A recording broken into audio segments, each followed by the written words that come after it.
we would like to enhance our bilateral relationship on three pillars, namely the seek for the peace and stability in this region. Secondly, economic cooperation and economic development. And thirdly, we would like to expand the people-to-people exchange. All in all, we have committed to the huge investment, huge infrastructure development, and we will continue to do so. The main obstacle for the inviting Japanese investments are, for example, the cumbersome approval of procedures and the delay of custom clearance and so forth. Japan is facing an aging society. What they need is a talented, skilled labor force.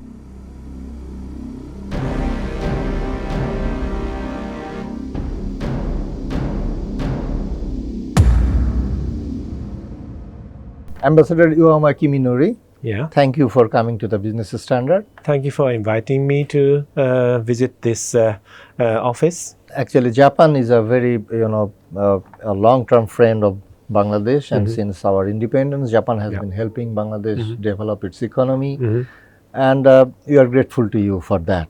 Yes. And just last month, our Prime Minister and Japanese Prime Minister, they met and they had bilateral talks, and in which they wanted to elevate our bilateral relationship to a strategic partnership. Yeah. What actually will be the difference? What does it mean? Well, just a couple of days ago, I made a presentation about what has changed, what's not. And the base, we have agreed in 2014 between the late Prime Minister Abe and the current Honorable Prime Minister Sheikh Hasina, the joint statement on a comprehensive partnership agreement. And if you take a look at, if you compare with the document in 2014 and the current one, 2023, basic structure remains the same. We would like to enhance our bilateral relationship on three pillars, namely the political element, the seek for the peace and stability in this region, and as well as global, together with Bangladesh. And secondly, economic cooperation and economic development should be enhanced between two countries. And thirdly, we would like to expand the people-to-people exchange. Those three pillars are same, but I'm always explaining to what has changed. Maybe we can widen the scope of the cooperations and deepen the scope of the cooperations. For example, when it comes to the economy, since you are the economic newspaper, in 2014, focus was mainly on development assistance. But in this year's version, the Strategic Partnership Agreement, although we expressed about the development assistance and the infrastructure development, but the other focus is put in the trade and development, because now that Bangladesh is aiming at middle income developing countries, and in 2041 up to developed countries, we are aiming at the mutual beneficial equal partner to enhance trade and investment. And this is according to my understanding and my interpretation, the deepening of economic relationships. You talked about trade and investment. We don't see that many investors coming to Bangladesh. The last big one was Japan tobacco, probably. So why the investment level is so low? And the second thing is, you talked about trade. So our export to Japan is also low. We are in recent times we've been sending garments to Japan, but the level is not that high. But Japan is a big market for garments, apparel. So what can be done on these fronts? And can you give us any information about any big investors planning looking at Bangladesh? Well, it's a very, very good question, and it is true that in comparison with the investors or the trade partners like USA or the European countries, the volume-wise, the relationship with the Japanese business sector is not so big. But if you take a look at the tendencies, and you can find out that there's a growing number of the Japanese companies who are which are stationed in Bangladesh, even though the number itself is not so big. And you talked about what might be the ground, what might be the reason for that. And I can suggest to you that the main obstacle for the inviting Japanese investments are, for example, the cumbersome approval of procedures and the delay of custom clearance and so forth. There are many obstacles for the Japanese investors to invest in Bangladesh. You may know that in general, Japanese people are very, very cautious. Yes. And but once they decide, then they will do it very, very thoroughly. And you talked about the big investment. Well, as you may have heard that we have established the BSEZ, Special Economic Zone in Arai Hazar, December last year. Right. And even though the real number at this moment is not very big, but as far as I learned from the project manager, the demand and the inquiries are very big. And I cannot say this company or that company in what timing or not, but the trend is there and the mood is there. Okay, that's a great news. The Japanese Prime Minister, he announced a 75 billion infrastructure and security investment in Indo-Pacific while on a tour to India. And I think Bangladesh is also part of that plan. So $75 billion is a big thing. So what actually will happen with the money, and how this will shape up this region? Maybe you have mentioned about our Prime Minister's policy speech in India. Yes. Describing about his future vision on the Indo-Pacific region. And he mentioned very roughly about that figure to invest or the support assistance up to that level. And well, to be honest with you, there's no limitation of the allocation. Bangladesh will be allocated from such and such amount, or the India will be allocated from such and such amount. Right. You know, our assistance or our commitment is based upon the request by each and every countries. And so I'm not so. I cannot say that how to what level the Bangladesh will receive the certain amount of commitment. But as you may know that if you take a look at the infrastructure development, so many things are still happening. We are investing we are constructing the Terminal 3 of the Dhaka Airport, Shahjahan Airport, and metro railways. We have opened the Line 6, but we will continue to do so in Line 1 and Line 5 and so on. And last but not least, I just want to highlight that the Matabari Deep Seaport project is a very, very big project.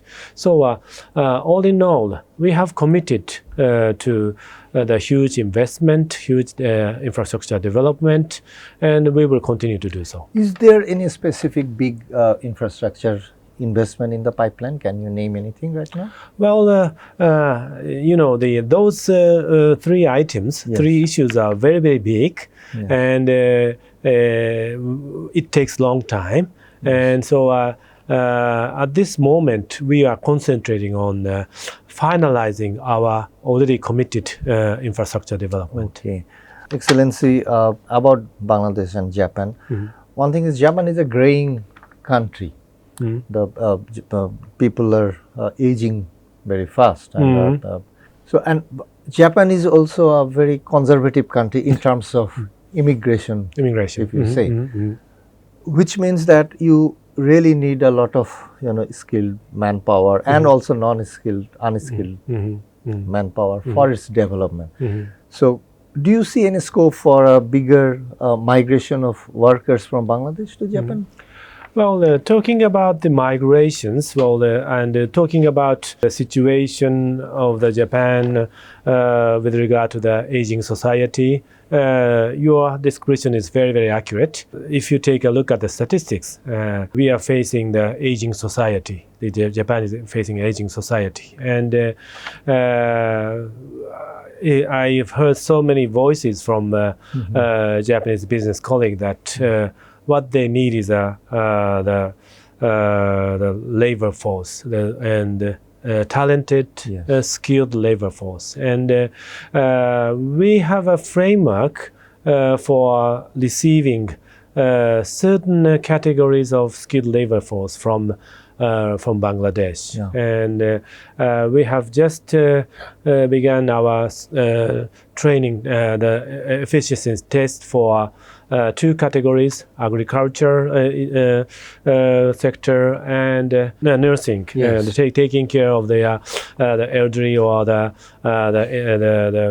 handicapped or something like that. So those categories, I do believe that in the years to come, there will be an opportunity to receive the skilled labor force from your country, but demands are very high. And I have talked with other colleagues from other sectors of the business community, and there are huge demand of the ICT sectors, and there have been already so many attempts and so many projects in which the young talented ICT generation people from Bangladesh will visit and stay and work in Japanese companies. And I think in the years to come, the scope will be widened, but let's take a look at it. Has any caregivers and nurses, have they gone to Japan already? Or well, as I mentioned, the framework is there, but we have just started to utilize the framework. So I cannot say at this moment the exact number. My last question to you is about this region. It seems that Asia has become a new battleground with China on one side and AUKUS and Japan, America and India. They are forming an ally on the other side. Do you see the tension rising in the Asian region, and how will it affect our growth? Well, I mean, we are scared about Ukraine already, and another flashpoint in Asia that will also greatly harm the global economy.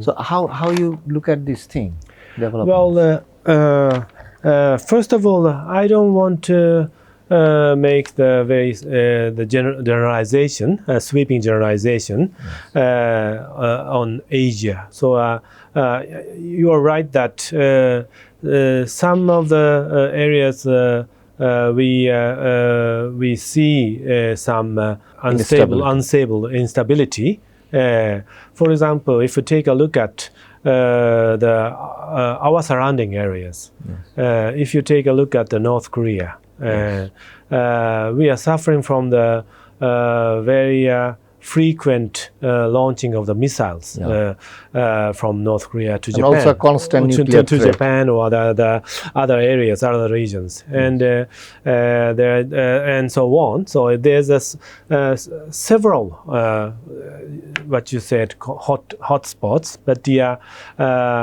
important thing is that how we can manage that hotspot or the instability in what way. And you said that there's a constellation of the China and others, the alliance, but what Prime Minister Kishida emphasized in the policy speech is that even though we advocate the free and open Indo-Pacific initiative, his message is very clear. He emphasized the inclusiveness, and he would like to promote connectivity so that we can, the Japanese government can contribute to for the assurance of the peace and stability, for example, in this region, Indo and Pacific regions. And what we want to do is to how we can deal with individually with individual regions or individual areas. And I don't want to say the black and white, the China or other colleagues, but we would definitely do peace and stability in various ways. As I mentioned, in terms of bilateral relations, we have 3 pillars.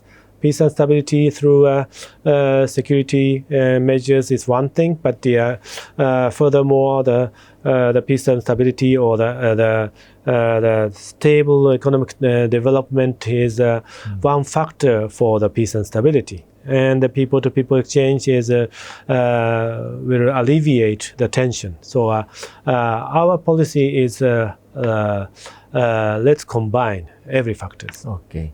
So, Ambassador Kiminori, thank you so much for coming to the Business Standard. Thank you very much. And we are hopeful that some other time we'll meet again. Okay, thank you very much. Thank you.